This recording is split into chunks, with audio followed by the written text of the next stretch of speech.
Сайн бацхан уу эрхэм хүндэт үзэгчтэй. Манай өнөөдрийн зочны гэгэн хомирт ноён жаргал сайхан гомирлон ирсэн байна. За сайн байна уу, танд өдрийн мэндийг хүргэе. Сайн байна уу. Өнөөдрийнхөө энэ сайхан ярилцлагыг таны гоё залуу наснаас эхлэе гэж бодож байна. Таны залуу наснаас одоо хамгийн гоё нас хэдэн нас байсан бэ? Хүний бүгд нас сайн сайхан байх ёстой шүү дээ. Хөгшин залуу гэлгүй, эрэм гэлгүй. Зүгээр насаа хэр зэрэг энэ амьдарч байгаа хугацаанд хэр зэрэг амьдралдаа ажил хөдөлмөрдөө хариуцлагатай хандсан бэ гэж асуулт тавил илүү зөв байлгүй. Хариуцлага муутай хүмүүсийн амьдрал хэцүү л байгаа шүү дээ.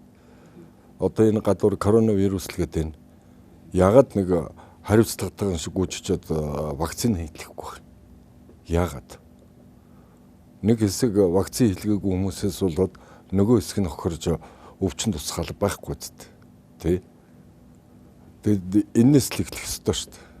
Манай нийт залуучуудад нэг тийм юм байна. Ерөөсөө юм тоодоггүй.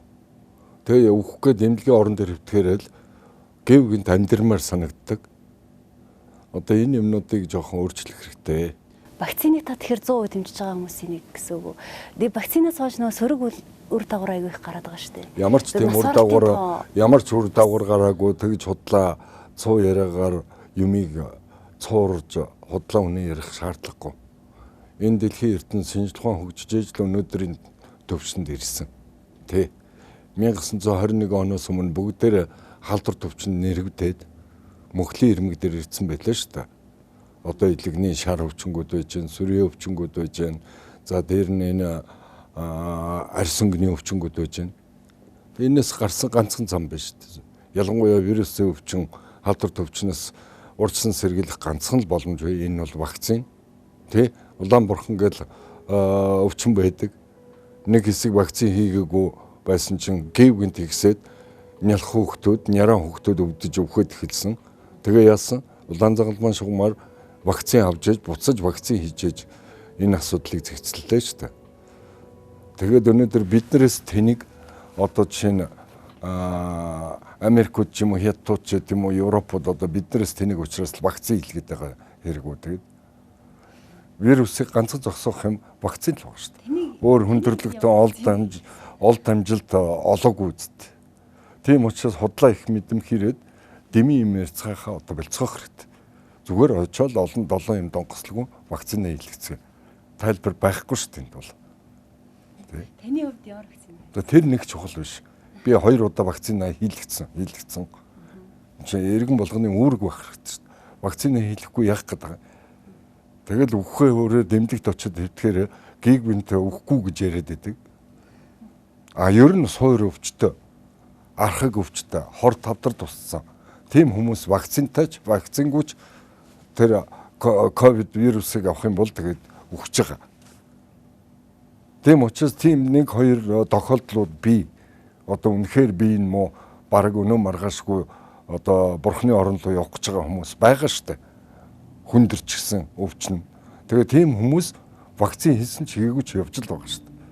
Тэгээ одоо нэг ганц 2 тийм тохиолдлыг иш татаад ингээд шинжлэх ухааны үндэслэгөө худлаа үнэ яриад байж болохгүй.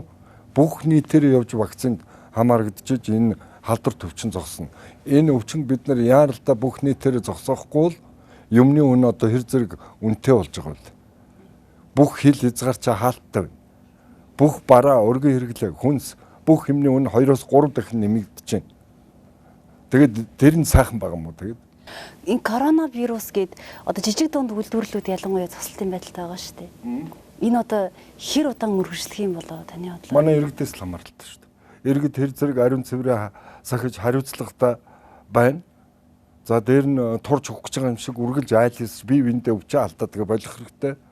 Манайх ерөөс айгүй их дэмий тэнхийн хараалахад айл хийсэл дэмий тэнэл айлын хоол идэл турж өгөх гээд яваад гаргадаг.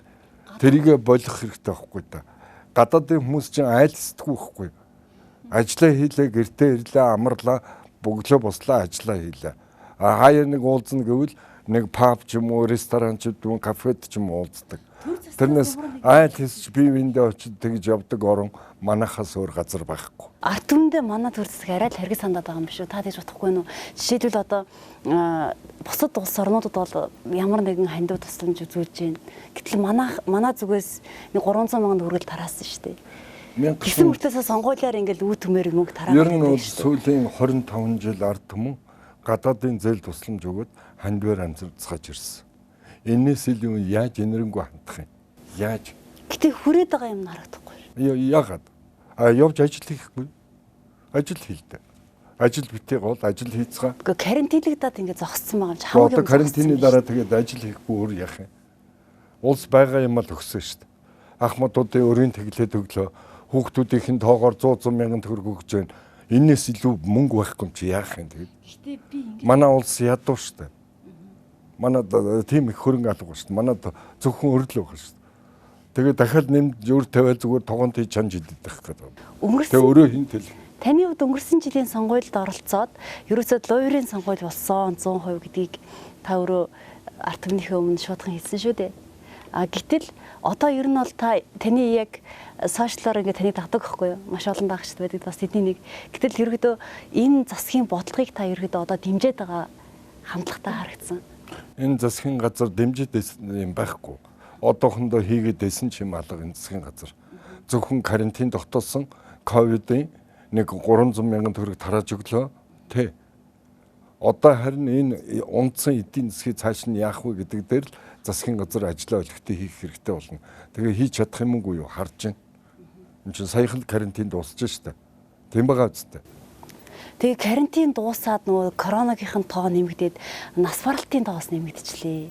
Үгүй штэ. Өнгөрсөн жилүүдээс статистик жил болгон сүүлийн 20 жил хүмүүс маш их хүмүүс одоо нас сурж байгаа жил болгон одоо өндөр настангууд байж байна, зүрх судсаар их хүн нас сурж байна, осол энтлэр их нас сурж байна. Тэр тоог ингээ харьцуулаад энэ жилийн нас суралтыг өнгөрсөн жилийн нас суралт тэрний өмнөх жилийн нас суралтыг ингээ харьцуулаад үзэх юм бол харин ч буурсан баг шүү дээ. Зүгээр өгсөн болгоныг нас сурсан болгоныг очоод ковид гэж нэрлээд байвал мэдээч. Тэгээд ковидээр нас барсан хүмүүсийн тоо өдөрт 13 гэл. Өнөөдөр чинь 1100. Өнөөдөр чинь 13 болсон. Үгүй дээ. Зүгээр ер нь бол манад бол бусад шалтгаанаар их олон хүн нас сурдаг. Тэгээд тэр болгоныг ковид гэж бичээд байвал чутгаалт шүү дээ. Тэ. Би ерөнхий сайд байсан бол бүр өгөхгүй, юу ч өгөхгүй. Харин хөрсөг байсан тулд өгсөн. Ялгаа нь тэгвэл би бол өгөхгүй. Би ажил хийдэг хүнд л ажил хийсэн нөхцөлд мөнгө өгнө. Ажил хийдгүй хүнд бол мөнгө өгөхгүй. Би тэр ялгаа тэр. Зүгээр энэ хүнд хэцүү. Дэлхийн нийтийг хамаарсан. Энэ ковид гэдэг энэ вирусын энэ хүнд хэцүүд иргэдийнхаа нийгмийн асуудлыг унахчихгүй тулд тийм ээ танаа хөрөл сүх сайд чинь манайх биш. Ерөнхий сайд чинь танахаа та ерөнхий сайд чинь байсан тэр хүн. Бос одоо ардын намын дарга. Өөрөө зүгтцсэн биш юм уу? За мэдхгүй та зүгтаадах чиг бол тэрийг бол мэдхгүй. Тэр хүн байхад танаахан та нарт эмээгийн чинь, өвөөгийн чинь, аавын чинь, ээжийн чинь тавьсан та нарт авч унсан прус орон сууцны зээлийн чинь өрийг тэр хүн байхдаа тэгэлж гисэн. За нэг дахь асуудал.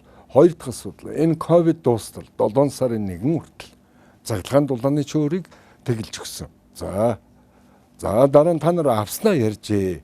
Дандаа авахыгаа ярих юм. Манайх нийтээр авснаа яар. Тэр чинь бас залуучууд бидэрт хамааралгүй хэсэг бас. Яагаад хамааралгүй? Залуучууд танарт ганцхан хамааралтай юм бэ. Явж ажил хийх. Нийгмийн баялаг бүтээх. Энэ л байна. Гэтэ төр засгаас залуучуудаа дэмжсэн тийм зүйл байхгүй шүү дээ. Та хараад манай залуучууд ихэнхэн мөрөөдлөө хөрвүүлээд харийг зарж байгаа. Яа дэмжүүлэх гэсэн төр засгаас. Бүгдээр л хүний нутгийг том мөрөөдөлтэй залуучууд энэ муухай нийгэмд чинь хүсэл мөрөөдлөө биелүүлж чадахгүй харийг зарж байгаа. Энэ муухай нийгэм гэдгийг чинь энийг тэгээд хэн бий болгоцсон? Төр засаг бидний боломжийг жаргал сайхан уу? Ер нь таач гэсэн төр барьж ирсэн хүмүүс тийм үү. Та нар бол зүгээр ингээд баардаа шоудаа тэгээд мөрөөдөө твдчихээн тийм ээ. Тэгээд бид нар бол муу хэлүүлэл өдөр шингүү та нарын төлөө явна те. Одоо энийг болох хэрэгтэй. Одоо нэг Монголд нэг жоохон толгойн ажилдаг, жоохон ажил хийдэг хүмүүсээ дээдлэхгүй л одоо тэд нарыг бүгдийг хардлуулсан. Муухай болгоод. Ажил хийдгүү, хариуцлагагүй, амаараа донгостгууд нь чигтээ их орончод ард түмнэ гэсэн үзэл бодолтой хүмүүс болж өрөх гэж шүү дээ. Яах вэ? Танаа гэрт очиод таны хувцсыг угааж хэвчтэй. Үндэсний бодлого гэж. Таны хувцсыг ерөнхий сайд угаах хэвчтэй. Таны хоолыг хийх хэвчтэй. Таны шалыг орчих хэвчтэй. Та юу хэлэх гээд байгаа энэ төр засаг. Та тэгвэл өнөөдөр эх орондоо сэтгэл хангалуун байгаа гэсэн үг. Энэ улс төр Үгүй барьж шүү дээ. Би та нарт сэтгэл айгүй хангалуун биш байгаа. Сонгол үг нь та нар 100,000 төгрөгөөр сонгуулаа хөдөлдөг. Тэ. Та нар ажил хийх болохоор ажил хийдэг хүнгүү. Тэ. За үргэлж хүнээс юм гуйд нэхэж явна. Өөрсдөөс юм хий бүтээ гэж боддгоо. Тэгээ бусдын өмнөөс амьдарч байгаа юм шиг дандаа юм ярина. Тэгж болохгүй зү. Мэдгүй. Миний очисон газрууд Япон, Солонгос, Америк, Европ хүн өглөө 6 цагт ажилдаа гараад орой 7-8 цагт гэртээ ороод амраал унтаал маргааш нь дахиад ажиллаа хийдэг юм бэл. Манад унтаж өдөр 12 цагт босцгоно. Тэгээ нэг прүстэй энэ зам дээр өдөржингөө машин дотор бүр өмхөртлээ юм. Энийг одоо юу гэж ойлгох юм? Иргэчлөө гэж ойлгоод байгаа юм уу? Залуучуудын мөрөөдөл гэж ойлгоод байгаа. Би энийг ойлгохгүй байна. Залуучууд ийм мөрөөдөд байгаа юм. Бид нарыг баг байхад одоо цэдэн бал дарга би ийм жоохон хөвгт байсан. Атрын аян гэж ураа гаргаад залуучууд бүгдээр хангинталд дуулаад том зил 130 машины ачаан дээр ингээ бүгдээр пүгэгээ ачсан. Ингээл хөрхий хадланд явжлаа, тарианд явжлаа, ногоогоо хураажлаа. Одоо өнөөдөр хүр зөрөөд гадуур явж байгаа залуу хүн байна уу? Жинийг хэлчихтэй. Ер нь бол ингээд сайн үйлс хийгээ явж байгаа маш олон залуучууд байгаа шүү дээ. Маш олон байхгүй. Цөөхөн хитэн залуучууд. Ихэнх нь манай залуучууд нийгмийн итгэхгүй амьдарч байгаа. Хоног өдрөө аргацаалж өнгөрөөж тий. Таныг тэгвэл хамгийн хэмзэлж бухимдуулж байгаа зүйл юу? Одоо чинь энэтхийг өгж шүү дээ. Энэтхийг сарын цалин $10. Тий. Сая коронавирусээс болоод зүгээр л гудамжинд явж байгаа л пөд гэдэг унаал өгөхөд байж байгаа. Тий. Яасан? Вакцин хийлгээгүй учраас тэр. Өнөөдөр Америк вакцин хийлгэсэн бүгдээрээ маск авцсан. Нийт хүн амын бараг 70-80% нь вакцинд хамрагдсан учраас маск аваад коронавирус бүр шалдаа унж байгаа. Хятад байж байна. Коронавирус гарсан. Ганц зогсож чадсан юм. Саглаваад хариуцлага тэгээ вакцинжуулт. Энийг шийдэж чадсан учраас коронавирус унгасан. А манад бол замбрааг байна. Та гадуур яваад үзтээ маскгүй хичнээн хүн явж байна. Үргэлж дэмий тинж байна. Ямар ч хэрэггүй дандаа дэмий тиндэг. Ерөөсө зүгээр өглөө босоод за цаашаа дэмий тэнэх үү гэж боддог. Ганцхан юмыг л боддог. Би ажил хийх ёстой юм байна. Тэ.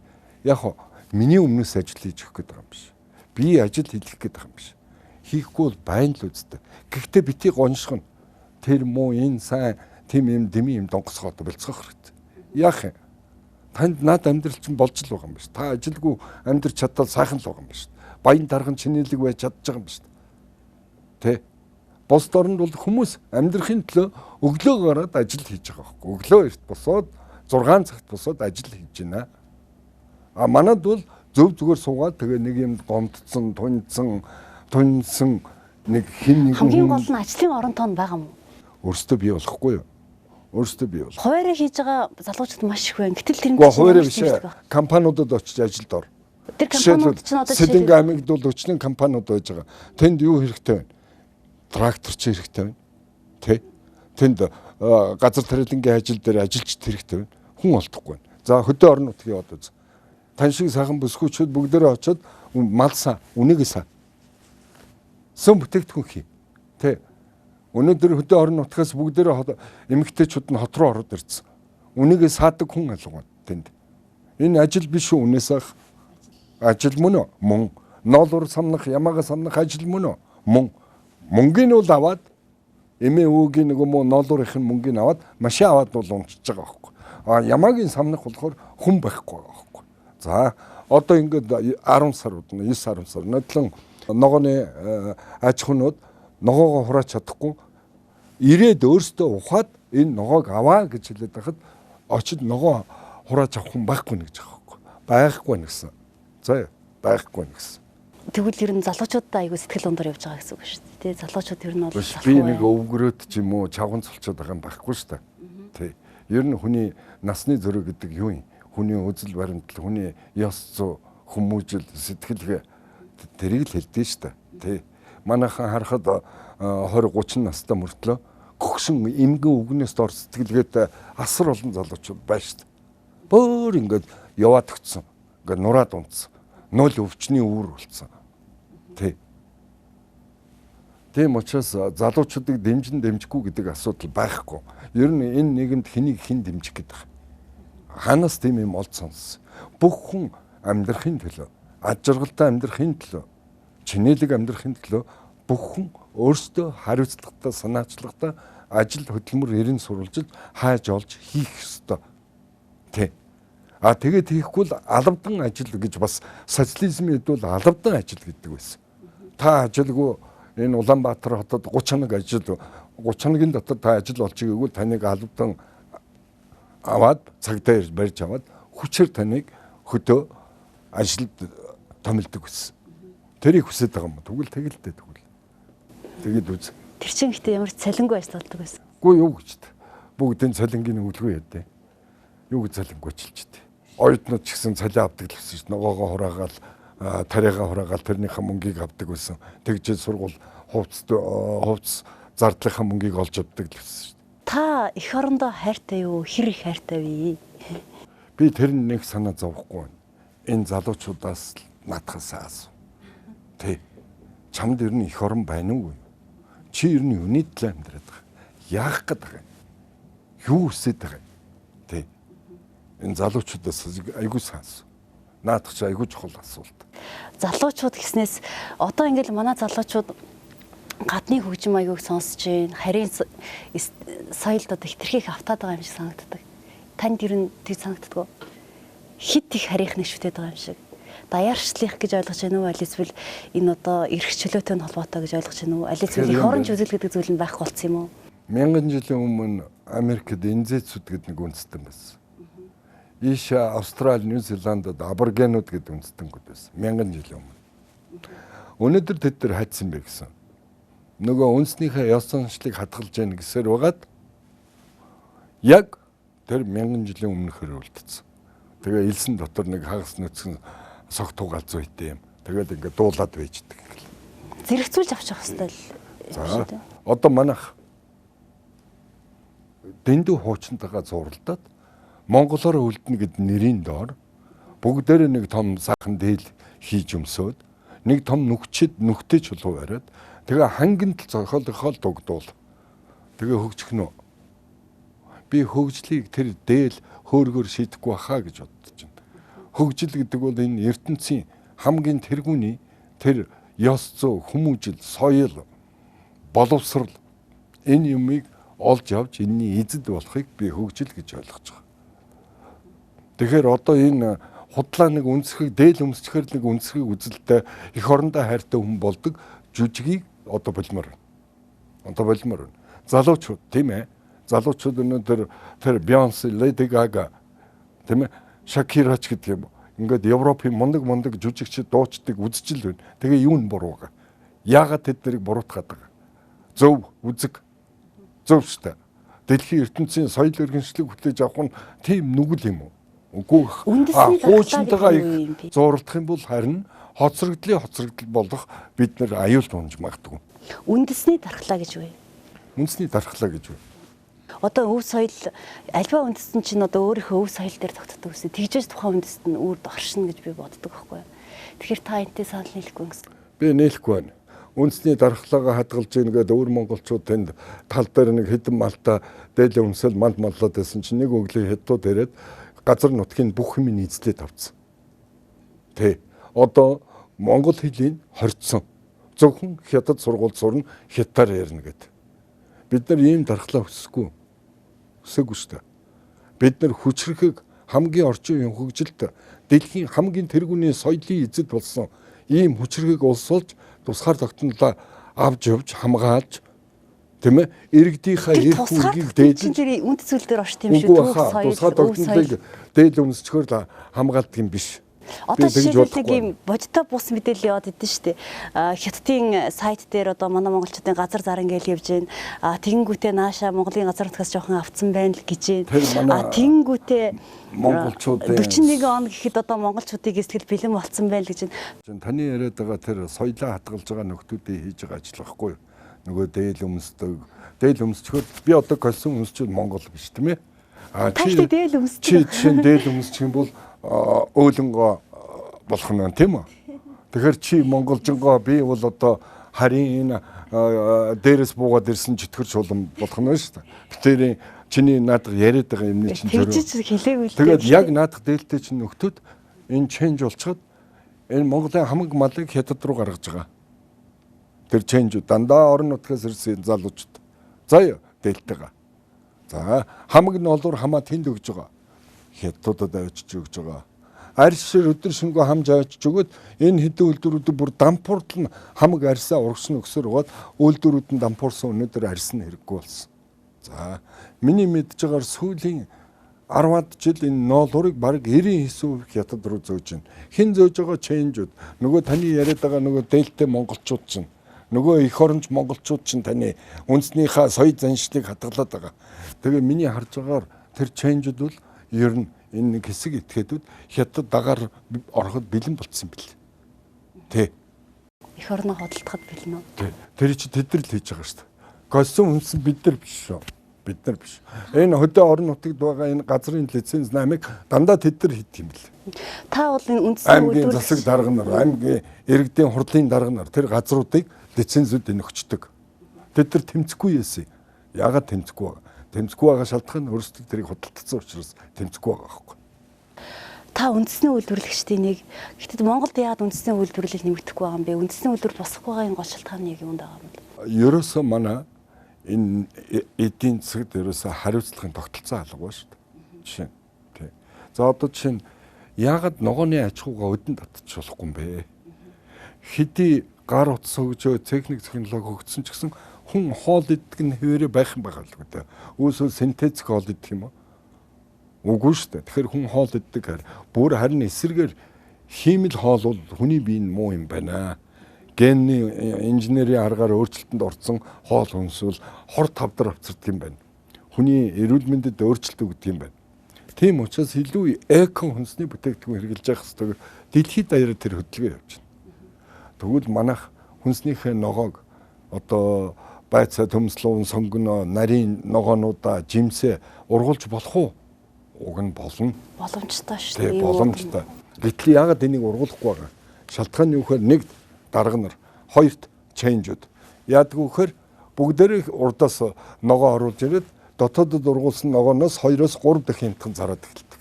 Тэгэхээр нөгөө тэнд хөдөө ногоо тарьсан хүмүүсийн ногоог авах хүн байдаггүй. Ягаад тэр хүн чинь асар өндөр хүүтэй жилийн 14% хүүтэй зээл авч байгаад нэг жоохон ногоо тарьдаг байхгүй. Тэгээ нөгөө хүн ногоо тарьсан биш, ашиг олох биш, өрөнд ордог. Ер нь Монголд аж ахуй ажил хийсэн бүх хүн өрөнд орж байгаа. Тэгэхээр юу гэхээр энэ бид нар энэ иргэдийн шилжих хөтөлбөрийн асуудлыг зэгслэх ёстой. Яаралтай. Тэ.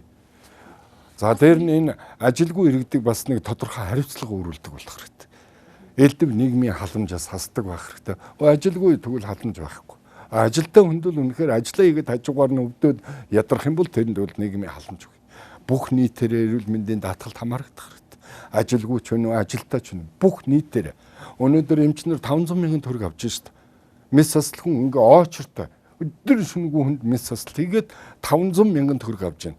Ченжүүд хэдэн төгрөг гар дээр эргүүлээд байж байна. 500 саяг эргүүлээд байж байна. Энэ шударга юм уу? Нэг нь хүний төлөө ажиллаад нэг малчны хүүхэд ченж болсон. Маха өнөөдөр энд бид нарыг авцар дамлж бид нарыг шулаад энэ байж болох зүйл мөн үү? Энэ шударга биш шүү дээ. Одоо энэ янзаараа манай эмчнэр бүгдээрээ ерөөсөө эмчийг хийхгүй юм бэл. Үгүйсэл бүгдээр гараа явчих юм бэл. Тэ. Тэгээ нөгөө ченжүүд өөрсдөө эмчлэг үгүйсэл лам дээр очино. Иргэдийг маш их бухимдуулж байгаа нэг асуудал байгаа. Нийгмийн даатгалын асуудал. Бүгдээрээ нийтээрээ хэнэггүй царайлаад зөвхөн өөрийгөө бодож амьдрах хэрэгтэй байхгүй. Одоо ч тэгээд ирж байна. Тийм учраас энэ сонгуул гэдэг ямиг одоо өнгөрсөн улсын их хурлын сонгуулийг авилгалчд тэгэл баахан ойлаа шүмжлээд байсан буцаад баг бүгдийг сонгосон шүү дээ. Тэ. Бүгдийг сонгосон буцаад тийм биз? Одоо тэгээд наадах асуудал ярьж яах гэдэг. Тэ. Өөрсдөө энэ байгаа байдлаа өөрчлөе гэж бодохгүй байгаа үстэй. Тийм л учраас энэ хүмүүсийг сонгоод байгаа юм байгаа үстэй. Дахиад тэ. Одоо тэр хэн буруутай? Тэ. Энэ таалагддаг байгаа юм ба шүү дээ энэ амьдрал. Тийм учраас сонголтол ингэж хийгээд байгаа үстэй. Тэ. Бүгд найрамдах намыг аль аймыг сонгосон за жишээ нэг хэлчихтэй. Нариулах. Үгүй тийм. Тийм учраас одоо бити гомд. Одоо хувь зэянда эвлэр. Миний байгаль энэ юм байна. Би энэс илүү байх хэсгүй юм байна. Тэргээрэл байна. Бас нэг асуудал байна л да. Хаас сайгүй Солонгос гэхэд хоолны газар өнцөг болон бүрт байна. Бас энэ СУ-гээс сүжээнүүд орж ирж байна. Яг хоо шоуны мах их хэдэд байвал энэ дахианы мах чинь бүгд генний инженерийн аргаар өөрчлөлтөнд орсон, мутант болсон махнууд. За энийг идэт ах юм бол тэгээ бүгдээрээ бүдүүрнэ. Эрэмгүй нэг том гэзтэй бүдүүрж гарна. Тийм учраас энэ дахианы мах коло хоёрыг бити ууж. Дахианы мах бити ид. Одоо энэ янз бүрийн юугаар явж байгаа. Хамгийн хол нь тэрний хооронд нэг сайхан хоньныхан махыг идчихсэн тэр. За дээр нь манай монголчууд өөрсдөө брэндүүд гаргахгүй шүү дээ хоолны.